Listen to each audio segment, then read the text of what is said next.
The afternoon light filtered through the tall windows of the Royal Academy's exhibition hall, casting golden rays across the polished marble floors.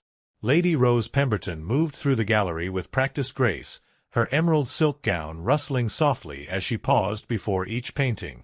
At 27, she possessed the refined beauty expected of a duchess: chestnut hair arranged in an elaborate chignon, hazel eyes that sparkled with intelligence, and a complexion like porcelain. Yet beneath her composed exterior lay a restless spirit that her marriage to the Duke of Pemberton had failed to satisfy. "Another landscape," she murmured to her companion, Lady Margaret Ashford, as they stood before a particularly uninspired rendering of the English countryside. "Why do they all paint the same subjects?" Margaret, a spinster of 35 with sharp wit and sharper opinions, adjusted her spectacles. "Because, my dear Rose, they paint what sells. The wealthy patrons of London prefer their art as predictable as their morning tea." Rose was about to respond when a painting across the hall caught her attention. Unlike the traditional portraits and pastoral scenes that dominated the exhibition, this work pulsed with life and emotion. It depicted a young woman dancing alone in a moonlit garden, her dress flowing like water, her face tilted toward the stars with an expression of pure rapture. "Who painted that?" Rose asked, drawn toward the canvas as if by an invisible thread. Margaret consulted her exhibition catalogue. "Mr. Adrian Blackwood." "I've not heard of him." As they approached the painting, Rose felt her breath catch. The artist had captured something she recognized: a yearning for freedom, for passion, for life beyond the gilded cage of society's expectations. The brushstrokes were bold yet delicate, the colors rich and luminous. It was as if the painter had reached into her very soul and painted her deepest desires. "Lady Pemberton." The voice came from behind her, deep and cultured with just a hint of roughness around the edges. Rose turned to find a man studying her with intense gray eyes. He was tall and lean, with dark hair that curled slightly at his collar and hands stained with paint despite his attempt at formal attire.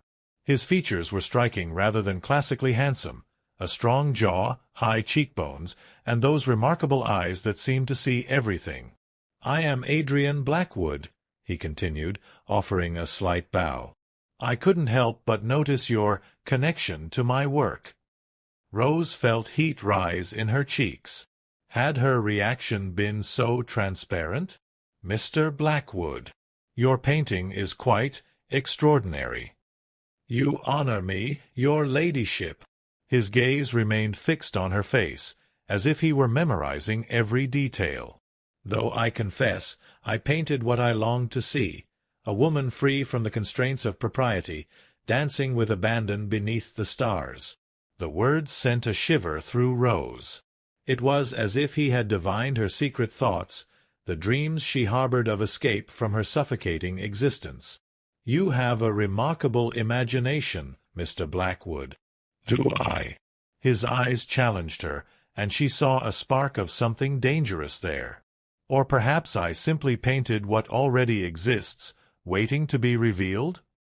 Margaret cleared her throat pointedly, reminding Rose of her surroundings. The gallery was full of London society, and several curious glances were already being directed their way. "Perhaps we should continue our tour," Margaret suggested diplomatically. But as Rose prepared to leave, Adrian stepped closer, his voice dropping to barely above a whisper. "Will you be my muse?" The words hung between them like a challenge, like a promise, like a question that could change everything. Rose's heart hammered against her corset as she met his gaze. She should have been scandalized by such an improper suggestion. Instead, she felt more alive than she had in years. She began, but Margaret was already guiding her away, her grip firm on Rose's arm. As they moved through the crowd, Rose couldn't resist looking back. Adrian remained where they had left him, his eyes following her retreat with an intensity that made her pulse quicken. "Rose," Margaret hissed under her breath, "that man is dangerous." "Dangerous how?" Rose asked, though she suspected she already knew the answer. He looks at you as if you're not wearing any clothes. And worse, you look as if you wouldn't mind. That evening, Rose sat in her dressing room while her lady's maid, Sarah, brushed her hair. The Duke had gone out to his club, as was his habit, leaving her alone in the vast Pemberton house with only her thoughts for company. She couldn't stop thinking about the painter's question, "Will you be my muse?" Through her marriage to the Duke 3 years prior, she had gained title, wealth, and social standing. What she had lost was harder to define. Her sense of self, her dreams, her very essence seemed to have been subsumed into her role as the perfect Duchess. She attended charity events, hosted dinner parties, and smiled graciously while her husband's friends made crude jokes and his mother criticized everything from her posture to her choice of charities. "Will there be anything else tonight, your ladyship?" Sarah asked, setting down the silver brush. "No, thank you, Sarah. That will be all." After the maid departed, Rose walked to her window, gazing out at the gas-lit streets of Mayfair. Somewhere in this vast city, Adrian Blackwood was probably painting by candlelight, creating beauty from nothing but pigment and passion. What would it be like to be part of that creation? To be seen not as a duke's possession, but as a woman worthy of being immortalized in art? The next morning brought an unexpected delivery. Sarah entered the morning room where Rose was attempting to show interest in her correspondence, carrying a small package wrapped in brown paper. "This came for you, my lady. The boy said it was from a Mr. Blackwood." Rose's pulse quickened, but she maintained her composure. "Thank you, Sarah. That will be all." Once alone, Rose unwrapped the package with trembling fingers. Inside was a small canvas, no larger than a book, depicting a single white rose in full bloom. The petals seemed to glow with inner light, and dewdrops clung to them like diamonds. Tucked beneath the canvas was a note in an elegant hand. "Lady Pemberton, I found myself unable to sleep last night, haunted by our brief encounter. This rose reminded me of you, beautiful, delicate, yet possessed of hidden strength. If you would honor me with your presence, I maintain a studio at 47 Bloomsbury Square. I will be there each afternoon at 3 o'clock, should you wish to discuss art or anything else. Your devoted servant, A. Blackwood." Rose read the note 3 times, her heart racing faster with each reading. It was both perfectly proper and utterly scandalous, an invitation that could be interpreted as innocent artistic discourse or something far more dangerous. For 3 days she resisted. She went about her usual routine: morning calls, charity committee meetings, endless fittings for gowns she didn't want to wear to events she didn't want to attend. But each afternoon at 3 o'clock she found herself wondering what Adrian Blackwood was doing in his studio, whether he was thinking of her, whether he was painting another woman dancing in moonlight. On the 4th day her resolve crumbled. Rose waited until the Duke departed for Parliament, then summoned her carriage. "Bloomsbury Square," she instructed the coachman, her voice steadier than her nerves. The studio occupied the top floor of a narrow townhouse, reached by a winding staircase that grew dimmer with each flight. Rose's heart hammered as she climbed, the rustle of her afternoon dress abnormally loud in the confined space. When she reached the final landing, she paused, gathering her courage before knocking softly on the door. It opened almost immediately, as if Adrian had been waiting. He stood in shirt-sleeves and waistcoat, his dark hair disheveled and a streak of blue paint across his cheek. The sight of him in such casual attire sent an unexpected thrill through her. "Lady Pemberton," he said, and she heard genuine surprise in his voice, as if he hadn't quite believed she would come. "Mr. Blackwood." She lifted her chin, drawing on years of deportment training to mask her nervousness. "I came to thank you for the painting. It was lovely. Please come in." He stepped aside, and Rose entered a world unlike any she had known. The studio was chaos and beauty combined. Canvases leaned against every wall, some finished, others mere sketches of color and light. Easels held works in progress, and the air smelled of turpentine and oil paint. Late afternoon sunlight streamed through tall windows, illuminating dust motes that danced like tiny spirits in the golden air. "This is your kingdom," Rose said softly, turning in a slow circle to take it all in.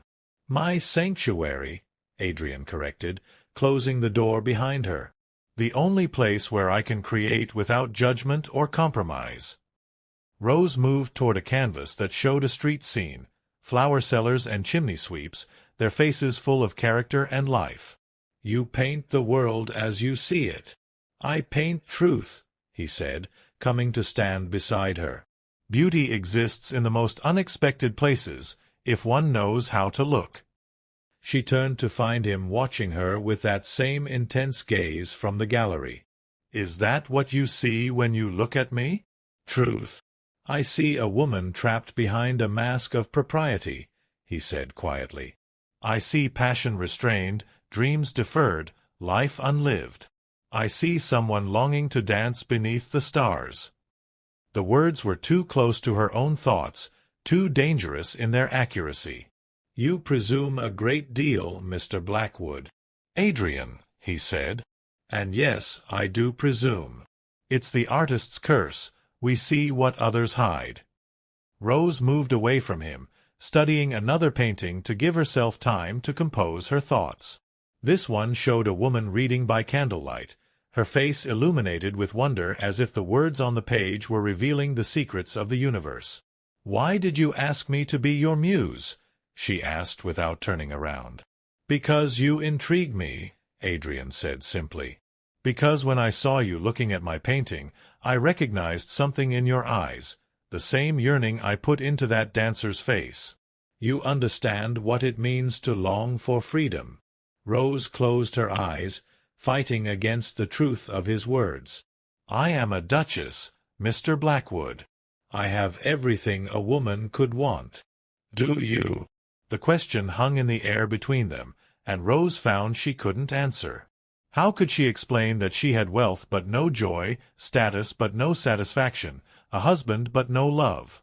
"I should go," she said, moving toward the door. But Adrian stepped into her path, his gray eyes pleading. "Don't. Not yet. Let me paint you, just once. Let me show you how I see you." "I couldn't possibly." "Nothing improper," he assured her quickly. "A portrait, fully clothed, perfectly respectable. I give you my word as a gentleman." Rose hesitated, torn between duty and desire.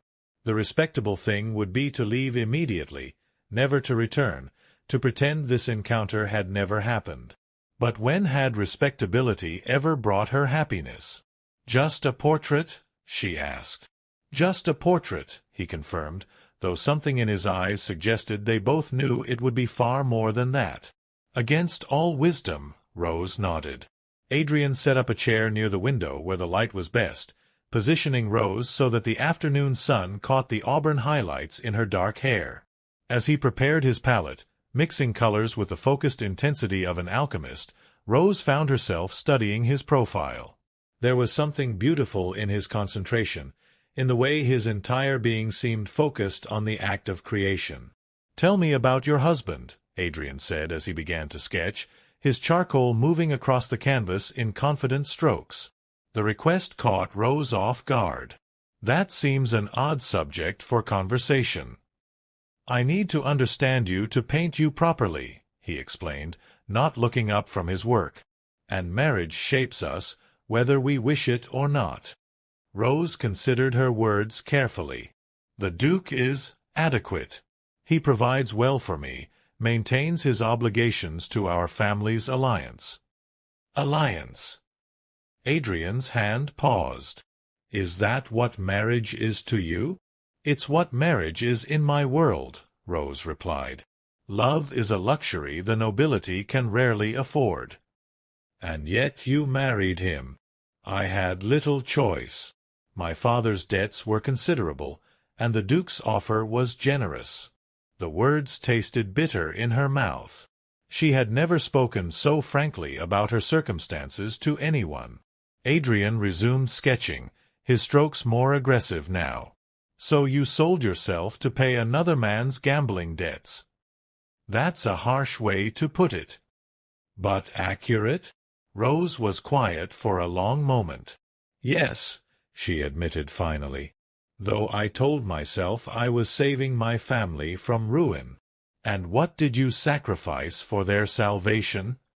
The question cut deep, touching wounds Rose had tried hard to ignore. Everything, she whispered. They worked in silence after that, the only sounds the scratch of charcoal on canvas and the distant noise of London beyond the windows.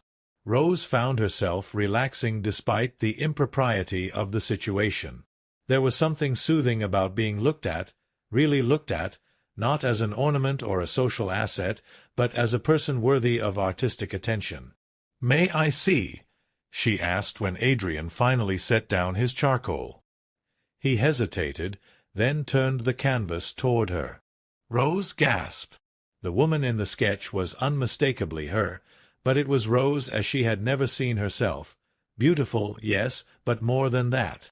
There was strength in the set of her shoulders, intelligence in her eyes, and something indefinable that spoke of depths beneath the surface.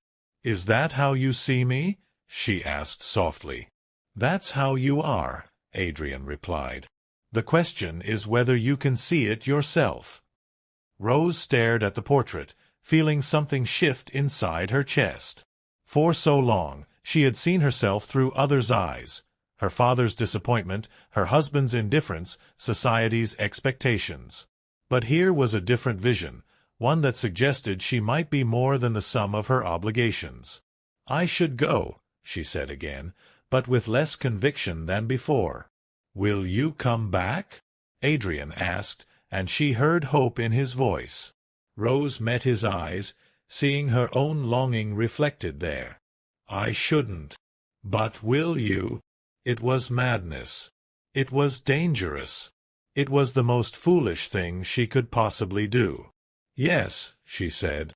Rose began visiting the studio twice a week, always at 3 o'clock when the Duke was at his club and society was enjoying afternoon tea. She told herself she was merely sitting for a portrait, that there was nothing scandalous about patronizing an artist. But she knew she was lying. With each visit, the conversations grew more intimate, the silences more charged. Adrian painted her in different poses, sometimes formal, sometimes relaxed, once with her hair loose around her shoulders in a way that made her feel both beautiful and terrified. He spoke of his art, his dreams of painting the great subjects of history and mythology. She found herself telling him things she had never shared with another soul, her love of poetry, her secret attempts at writing, her dreams of travel and adventure. "Have you ever been to Italy?" Adrian asked one afternoon as he added delicate touches to her portrait. He had been working on it for weeks now, but seemed reluctant to declare it finished. "No," Rose said wistfully. "The Duke finds foreign travel unnecessarily taxing. He prefers the familiarity of his estate in Yorkshire." "I lived in Florence for 2 years," Adrian said, his brush moving with practiced precision. "The light there is like nowhere else on earth, golden and warm and full of possibility. I used to wake each morning and feel as if I could paint the very soul of the world." "Why did you come back to London?" Adrian's expression darkened. "Family obligations. My father died, left debts. I had to return to settle his affairs, and I've been trapped here ever since, painting portraits of overfed merchants and their wives to pay the bills." Rose heard the frustration in his voice and recognized it as an echo of her own. "We're both prisoners, aren't we?" she said softly. "You of circumstance, me of propriety." "Perhaps," Adrian agreed, setting down his brush to look at her directly. "But prisoners can escape if they have the courage." The words hung between them, heavy with implication. Rose felt her pulse quicken as she met his gaze. In his gray eyes she saw desire, yes, but also something deeper. Understanding, acceptance, the promise of freedom she had always craved. "Adrian," she whispered, and his name on her lips felt like a prayer. He crossed the space between them in 2 strides, stopping just close enough that she could feel the warmth radiating from his body. "Rose," he said, and her name sounded like music in his voice. For a moment they stood frozen, both knowing they were on the precipice of something that would change everything. Then Adrian reached up to cup her face in his paint-stained hands, and Rose closed her eyes as he kissed her with a tenderness that made her soul weep. When they broke apart, both were trembling. "We can't," Rose said, but made no move to step away. "I know," Adrian replied, his forehead resting against hers. "But God help me, I'm falling in love with you." The confession shattered the last of Rose's carefully maintained composure. "This is madness," she whispered. "The sweetest madness I've ever known," Adrian replied, and kissed her again. From that day forward, their relationship changed in ways both subtle and profound. The portrait sessions became interludes of stolen intimacy, whispered conversations, lingering touches, kisses that grew more passionate with each meeting. Adrian painted Rose not just as she appeared, but as she felt, radiant, alive, beautiful in her own right rather than merely as an ornament of her husband's wealth. Rose found herself counting the hours between visits, inventing excuses to leave the house, living for those precious afternoons when she could be herself rather than the Duke's perfect wife.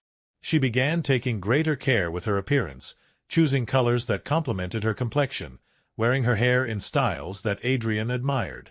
For the first time in her adult life, she felt truly desired.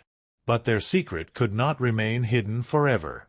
It was Margaret who first noticed the change in Rose's demeanor. "You're glowing," she observed one afternoon as they took tea in Rose's morning room.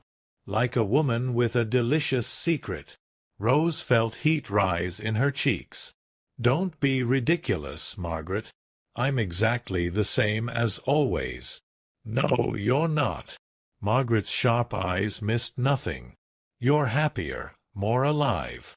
And you've been mysteriously unavailable on Tuesday and Thursday afternoons. Should I be concerned?" "There's nothing to concern yourself with," Rose said, but she knew her protest lacked conviction. Margaret leaned forward, her expression serious. "Rose, whatever you're doing, be careful. The Ton loves nothing more than a scandal, and you have everything to lose." Rose wanted to confide in her friend, to share the joy and terror of her situation with someone who might understand. But the risk was too great. Instead, she forced a smile. "You're imagining things, Margaret. Perhaps you should spend less time reading those sensational novels." But Margaret's warning proved prophetic. 2 weeks later, as Rose hurried through the lobby of Adrian's building, she encountered Lord Ashworth, one of the Duke's closest friends. He was leaving as she was arriving, and there was no way to avoid the meeting. "Lady Pemberton," Lord Ashworth said, his eyebrows rising in surprise. "How unexpected to see you in this neighborhood." Rose drew on every ounce of aristocratic composure she possessed. "Lord Ashworth, I'm visiting a charitable concern in the area. The Society for the Betterment of Working Women maintains offices nearby." "How admirable," Lord Ashworth replied, but his tone suggested skepticism. "I trust the Duke approves of your philanthropic activities?" "Of course," Rose said coolly. "He's quite supportive of my charitable work." She managed to escape the encounter without further incident, but her hands shook as she climbed the stairs to Adrian's studio. When she entered, he took one look at her face and set aside his palette. "What's wrong?" he asked immediately. Rose told him about the encounter with Lord Ashworth, her voice barely steady. "He didn't believe me about the charity. I could see it in his eyes." Adrian pulled her into his arms, holding her against his chest as her composure finally cracked. "It will be all right," he murmured into her hair. "He has no proof of anything improper." "He doesn't need proof," Rose said miserably. "Suspicion is enough to destroy a woman's reputation. If he mentions seeing me here to the Duke." They both knew what that would mean. The Duke's pride was legendary, and his jealousy even more so. He might not love his wife, but she was his property, and he would not tolerate any threat to his ownership. "Perhaps we should stop meeting," Rose said, though the words felt like death on her tongue. "Is that what you want?" Adrian asked, tilting her chin up so she had to meet his eyes. Rose looked at him, this man who had awakened her heart, who saw her as she truly was, who made her feel beautiful and desired and alive. The thought of never seeing him again was unbearable. "No," she whispered, "but I'm frightened." "Then we'll be more careful," Adrian said firmly. "We'll find another way."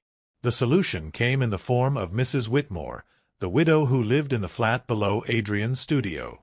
She had befriended Rose during her visits, admiring her generous contributions to various charitable causes. When Adrian explained their dilemma, Mrs. Whitmore agreed to help. "My dear," she said to Rose, "love is too precious to be sacrificed to society's narrow expectations. I'll provide you with a reason to visit this area regularly. We'll establish a charity meeting that occurs twice weekly. Anyone who inquires can be told you're attending to your philanthropic duties." And so Rose became an official patron of the Society for Improving the Conditions of Working Mothers, a genuine charity that Mrs. Whitmore had founded years earlier. The arrangement provided perfect cover for Rose's visits to the studio, though it also meant their time together was even more precious and carefully guarded. As autumn deepened into winter, Rose and Adrian's love affair intensified. They had progressed far beyond chaste kisses and held hands, though they had not yet crossed the final line that would make Rose an adulteress in deed as well as heart. Adrian's paintings of her grew more intimate, Rose with her hair unbound, Rose in a simple white shift that suggested rather than revealed, Rose with love-swollen lips and eyes dark with desire. "I want to paint you as Venus," Adrian said one December afternoon as snow fell softly beyond the studio windows. "Rising from the waves, glorious in your nakedness, the embodiment of love and beauty." Rose felt heat flood her cheeks at the suggestion. "Adrian, I couldn't possibly." "Not literally naked," he assured her quickly. "Draped in gauze, suggestion rather than revelation. But I want to capture you as the goddess you are." The request was scandalous, dangerous, completely improper. Rose should have refused immediately. Instead, she found herself nodding. The Venus sessions took place in the warmest corner of the studio, where Adrian had arranged screens for privacy and modesty. Rose posed draped in lengths of gossamer silk that clung to her form while preserving her virtue. Adrian painted with fevered intensity, as if trying to capture not just her physical form but her very essence. "You're so beautiful," he murmured as he worked, his eyes moving from canvas to Rose and back again. "Like a dream made flesh." Rose had never felt beautiful before. Not really. The Duke occasionally complimented her appearance, but in the abstract way one might praise a well-appointed room. Adrian looked at her as if she were a miracle, and under his adoring gaze, she began to believe it herself. It was during one of these intimate sessions that disaster struck. Rose had lost track of time, lulled by the warmth of the studio and the hypnotic rhythm of Adrian's brush against canvas. She should have been home an hour ago, should have been dressing for dinner with the Duke's political associates. Instead, she was draped in silk and lost in Adrian's passionate gaze when they heard heavy footsteps on the stairs outside. "Someone's coming," Adrian said, setting down his palette with forced calm. Rose's blood turned to ice. Those were not Mrs. Whitmore's careful steps, nor the light tread of another tenant.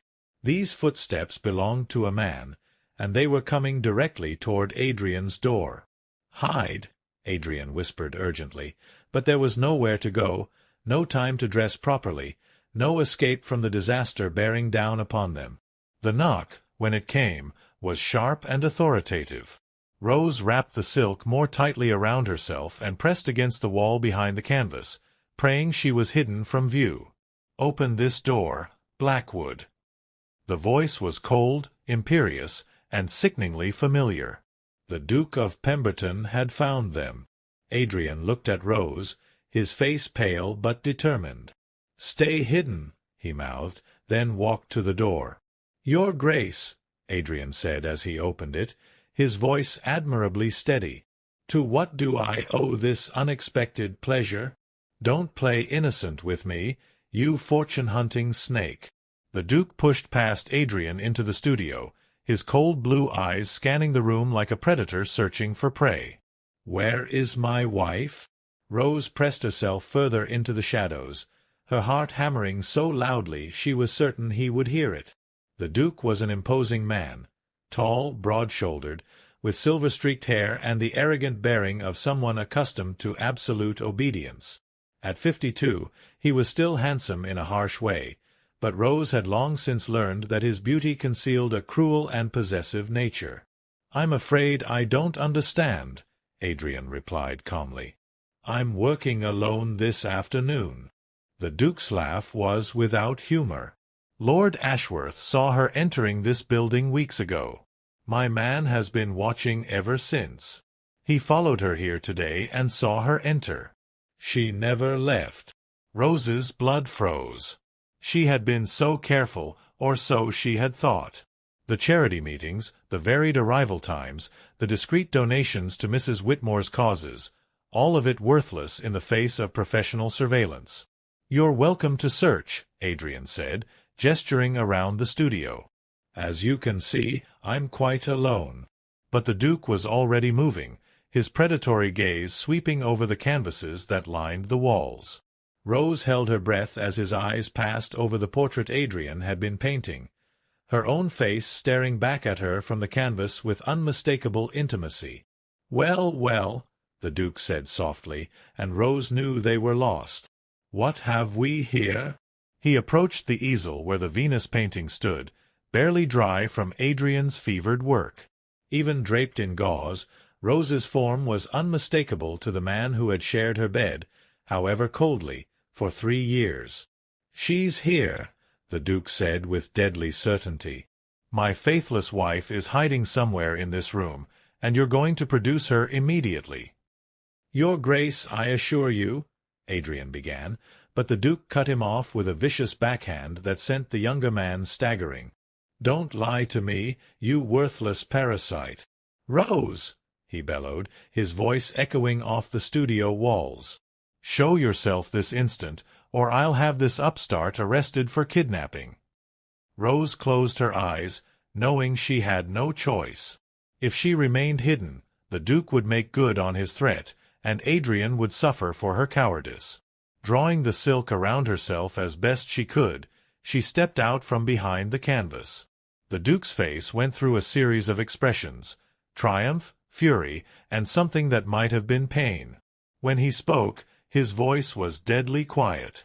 "Hello, my dear wife.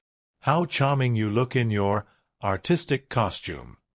"Your Grace," Rose said, lifting her chin despite her vulnerable state. If she was to be destroyed, she would not grovel. "Get dressed," the Duke commanded. "We're leaving. Now." "She stays," Adrian said, moving to place himself between Rose and her husband. "You have no right to." The Duke's fist caught Adrian in the stomach, doubling him over. "I have every right. She is my wife, my property, mine to do with as I please. And you pathetic pretender, have stolen what belongs to me." "I belong to myself," Rose said, finding her voice at last.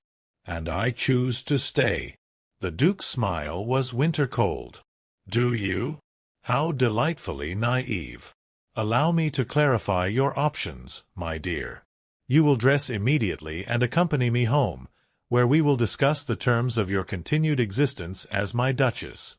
Or I will have Mr. Blackwood arrested for adultery and transported to Australia, assuming he survives the scandal and the legal proceedings. Your choice." Rose looked at Adrian, who was still bent over from the blow but whose gray eyes blazed with helpless fury. She knew the Duke wasn't bluffing. His influence was vast, his cruelty legendary. If she defied him, Adrian would pay the price. "I need a moment to dress," she said quietly. "You have 2 minutes," the Duke replied, consulting his pocket watch. "I'll wait in the hallway. But don't think of trying the windows. My men are watching from the street." After he left, Adrian straightened painfully. "Don't do this, Rose. We'll find another way." "There is no other way," Rose said, tears streaming down her cheeks as she reached for her discarded clothing. "He'll destroy you if I don't comply." "Let him try." "I love you, Rose. That's worth any risk." "And I love you," she replied, pulling on her corset with shaking hands. "Which is why I won't let you suffer for my happiness." They dressed in desperate haste, stealing glances and touches that might be their last.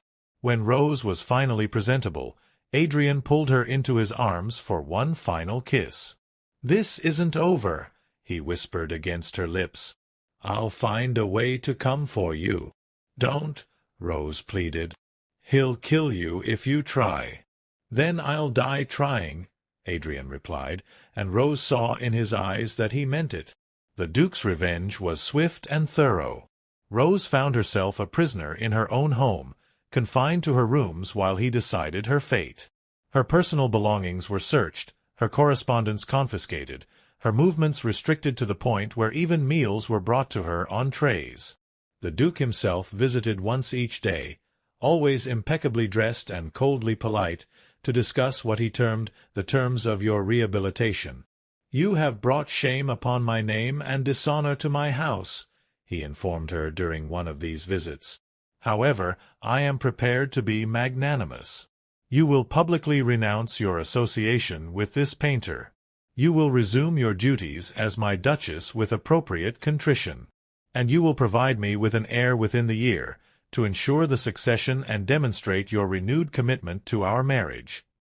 Rose received these terms in silence, her hands folded in her lap, her face a mask of composure that revealed nothing of the turmoil beneath. Inside, she raged against her captivity, mourned the loss of Adrian's love, and plotted desperately for some means of escape. Meanwhile, Adrian's world was collapsing around him. Word of the scandal spread through London's artistic community with the speed of wildfire. His commissions dried up overnight, his patrons distanced themselves, and his reputation lay in ruins. Worse, he had no way of knowing Rose's fate, no means of contacting her, no hope of seeing her again. It was Mrs. Whitmore who finally brought him news. "The Duke has dismissed all her personal servants except for one," she reported after a visit to Pemberton House ostensibly concerning charity business. "A harsh woman named Mrs. Hartwell, who watches Lady Pemberton like a hawk. She's not allowed visitors, not permitted to leave the house, not even allowed to walk in the garden unaccompanied." "Is she well?" Adrian asked urgently. "Physically, yes. But she looked—" Mrs. Whitmore hesitated. "Haunted, like a ghost of herself." Adrian paced his empty studio like a caged wolf. 3 of Rose's portraits watched him from their easels, reminders of what he had found and lost.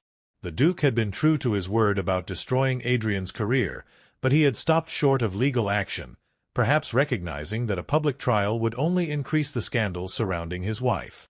"There must be something I can do," Adrian muttered. "Some way to reach her, to help her escape." "The Duke is too powerful," Mrs. Whitmore said sadly. "And too careful. He's made sure she has no allies, no resources, no opportunity for rebellion." But the Duke had made one mistake. He had underestimated the depth of Rose's despair and the lengths to which it might drive her.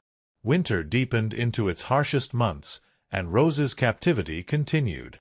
The Duke's nightly visits had become more frequent and more invasive, his determination to get an heir growing more urgent with each passing day. Rose endured his attentions with the same stoic composure she brought to everything else, but inside she was dying by degrees. It was Sarah, her former lady's maid, who provided the means of salvation. Sarah had been dismissed along with the rest of Rose's servants, but she had maintained friendships among the staff of neighboring houses. Through this network she managed to smuggle a letter to Rose, hidden inside a book of devotions that even Mrs. Hartwell could not object to providing. The letter was from Adrian. *My beloved Rose, not a day passes that I do not think of you, not an hour that I do not curse my helplessness in the face of your suffering. I know the Duke's spies watch me, know that any attempt to contact you directly would only worsen your situation. But I cannot bear the thought that you might believe yourself abandoned or forgotten. I have found a way. Lord Pemberton's arrogance may yet prove his undoing. He believes himself untouchable, but even dukes have enemies. I have made contact with certain individuals who have reasons to see the Duke's power diminished. There is hope, my darling, if you have the courage to seize it. If you are willing, place a white rose in your bedroom window on the night of the new moon. I will know, and the plan will be set in motion. But know this, what I propose will require you to leave everything behind, to sacrifice the comfort and security of your position for an uncertain future with a man who has nothing to offer but his love. I would not ask this of you if I had any other choice, but I cannot live knowing you suffer while I do nothing. The decision must be yours, but whatever you choose, know that you carry my heart with you always. Your devoted Adrian. Rose read the letter 3 times by candlelight, her hands trembling with a mixture of hope and terror. Adrian was offering her escape, but at what cost? To flee would mean abandoning not just her position but her entire identity. She would become a social exile, cut off from everything she had ever known. Yet what was her current life but a different kind of exile? The Duke's nightly visits had become increasingly violent as his frustration with her continued failure to conceive grew. Mrs. Hartwell watched her every move, reporting the smallest infractions to her master. Rose had become a prisoner in golden chains, and the chains grew heavier with each passing day. The new moon was 3 days away.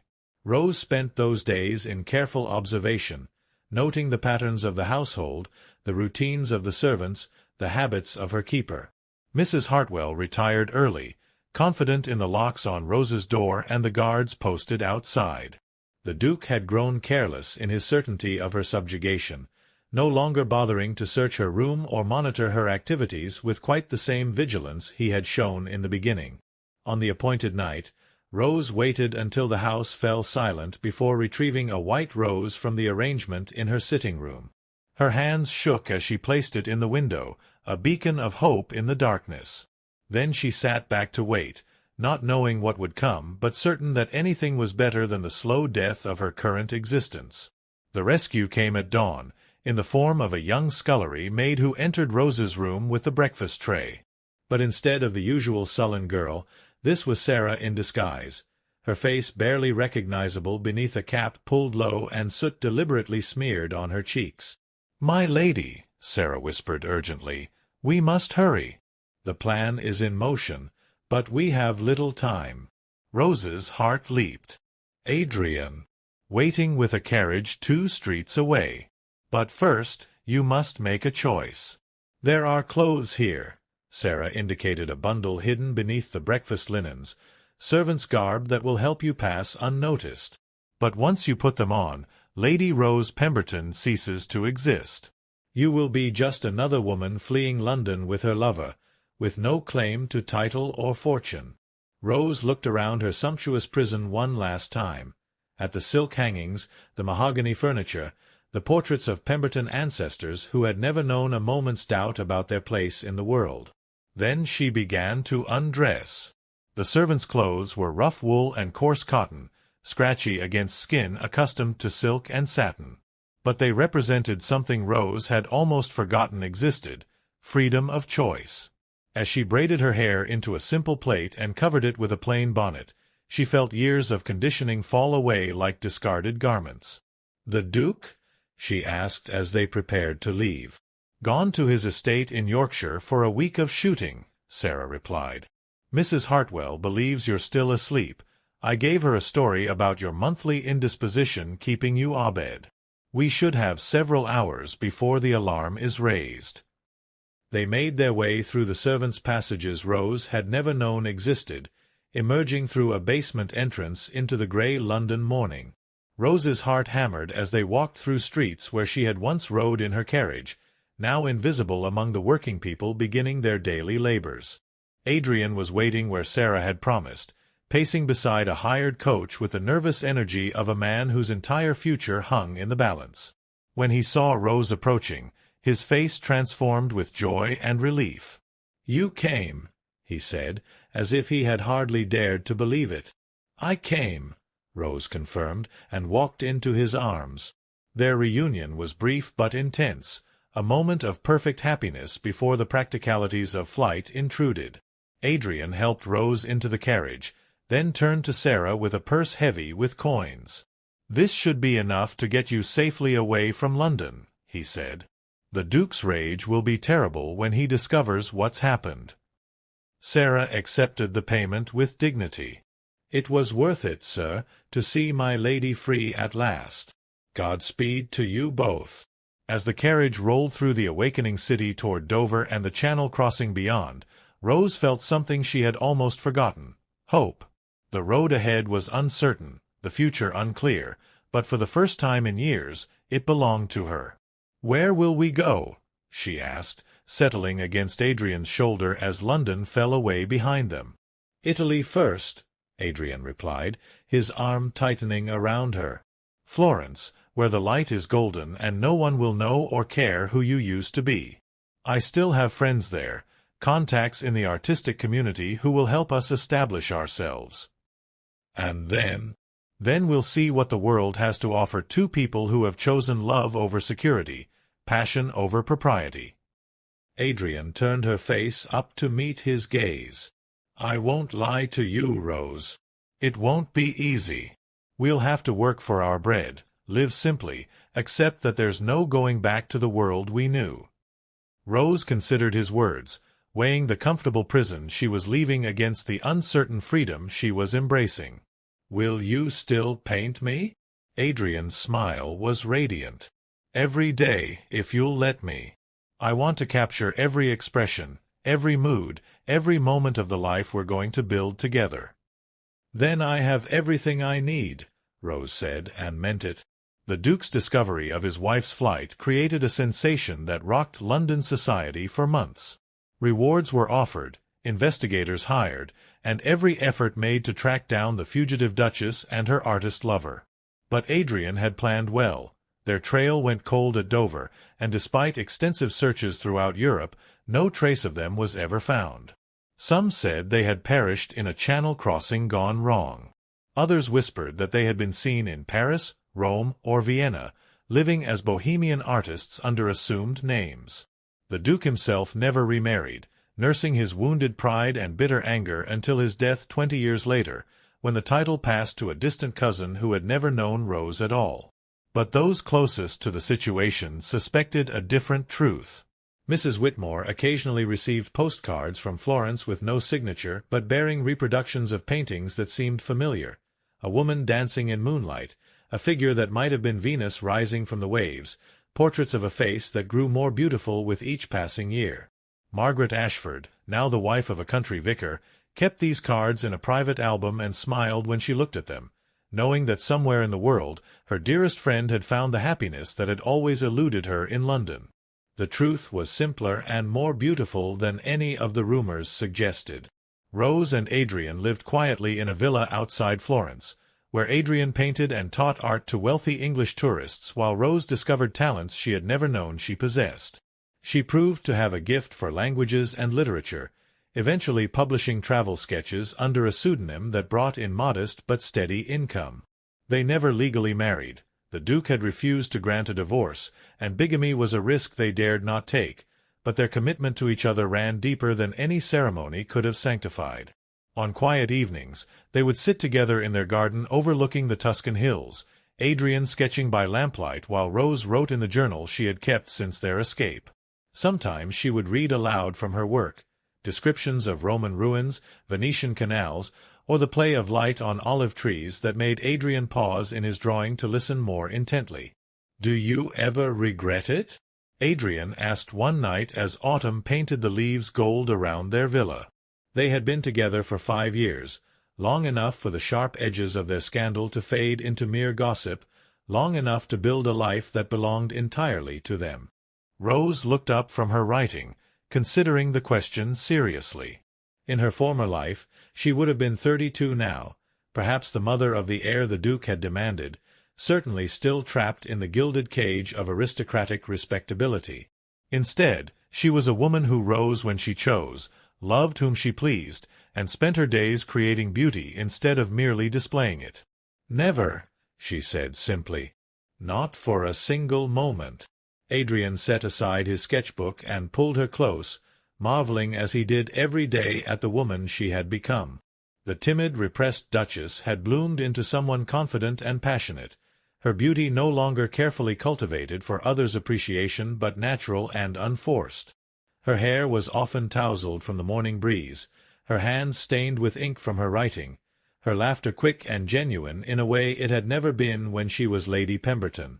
"I have something to show you," Adrian said, rising to retrieve a canvas from his studio. "I've been working on it in secret." The painting he revealed took Rose's breath away. It showed the two of them in their garden, but not as they were now, as they might be 20 years hence, still together, still devoted, their faces lined with age but their eyes bright with enduring love. Adrian's hair was silver, Rose's figure softer, but they were dancing together beneath stars that seemed to bless their union with celestial approval. "It's beautiful," Rose whispered, tears gathering in her eyes. "But how can you paint something that hasn't happened yet?" "Because I know it will happen," Adrian replied, his voice certain. "We've already survived the worst that life could throw at us: scandal, exile, poverty, the complete abandonment of everything we thought we needed to be happy. What's left but joy?" Rose studied the painting, seeing in it not just Adrian's artistic vision but his faith in their future. The woman in the portrait was herself but transformed, not the careful beauty of a duchess's wife, not even the passionate muse of their early days in Florence, but someone deeper and more essential.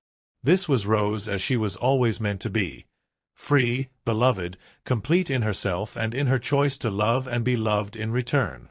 "Will you dance with me now?" she asked, extending her hand. Adrian set aside the painting and drew her into his arms. There was no music save the evening breeze in the olive trees, no witnesses but the stars, no approval needed beyond their own hearts. As they moved together in the soft darkness, Rose thought of the girl she had been, dutiful, frightened, convinced that happiness was a luxury she could never afford. That girl was gone, transformed by love and courage into a woman who danced beneath the Tuscan sky with paint-stained hands and an ink-stained heart, bound to no one but the man who saw her truly and loved her completely.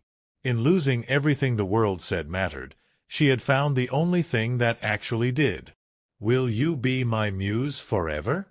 Adrian whispered against her ear as they swayed together. "Always," Rose replied, and knew that she meant it in ways she could never have understood when he first asked that dangerous question in a London gallery so long ago. They danced until the stars wheeled overhead and the moon set behind the hills, two people who had chosen love over safety, authenticity over approval, and found in that choice a happiness more profound than either had dared to dream. In the morning, Adrian would paint again and Rose would write, creating beauty together in their chosen exile. But for now, there was only this, the eternal dance of souls who had found their perfect match, moving together through a life that was entirely their own. The scandal that had destroyed Lady Rose Pemberton had given birth to someone far more precious, a woman who knew the true weight of freedom, the genuine value of choice, and the transformative power of love given and received without conditions. In fleeing the cage of propriety, she had not fallen from grace but risen to it, becoming at last the woman she was always meant to be. Their love story became legend among the artistic communities of Europe, whispered proof that sometimes the greatest risk yields the greatest reward, that true love can indeed conquer all, and that the most beautiful art comes from the deepest truth. But for Rose and Adrian, living their quiet, passionate life in the Tuscan hills, the greatest masterpiece was not any painting or poem but the daily miracle of their life together, a work of art created not with brushes and pigment but with courage, devotion, and the unwavering belief that some things are worth any sacrifice. In choosing each other, they had chosen themselves, and in that choice found not just love but the very meaning of freedom. The End *.